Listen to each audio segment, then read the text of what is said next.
காலத்துல முஸ்லீம் மன்னர்கள் படையெடுத்து எல்லா திருவிழாலுமே ஒரு பங்களிப்பு விவரமாக தெரிஞ்சுக்கோங்க. வைராயமாக தெரிஞ்சுக்கோங்க. இவருடைய மூதாதையர் ஒருத்தர் தான் முகமது படையெடுப்பாக கோயில இடிக்க வரும்போது கோயில் இருந்து ஏறி குதிச்சு உயிரை விட்டு அந்த கோயிலை காப்பாத்தினவர். அவருக்காகத்தான் உங்களுக்கு வந்து கோயில முதல் மரியாதை உண்டு. சரிங்களா? அதே மாதிரி அடுத்த காவல் கோயில் மானிய நில சொத்துக்களை காக்கிற பொறுப்பு அவங்களுக்கு உண்டு. நாட்டாமக்காரங்களுக்கு அந்த கம்மா பொறுப்புகளை பார்க்கக்கூடிய பொறுப்பு. ஒவ்வொருத்தருக்கும் ஒரு கிராமத்தை பாதுகாக்கக்கூடிய அமைப்பை சேர்ந்தவங்க நாங்க. இதுல எல்லா கட்சிக்காரங்களும் இருப்பாங்க. ஆனா கட்சியில கிராமம் இருப்பது கிராமம் தான் எங்களுக்கு முக்கியம். சரிங்களா? கிராமத்தின் அடிப்படையில் நாங்க வந்திருக்கிறோம்.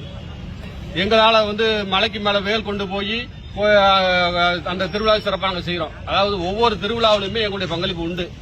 அதற்காக வந்து எங்கள் கோயில்ல வந்து வைராவி காவல்காரங்க நாட்டாமக்காரங்க எல்லாருமே இருக்கிறோம். இதுல வந்து அனைத்து சமுதாய மக்கள் இருக்கிறாங்க.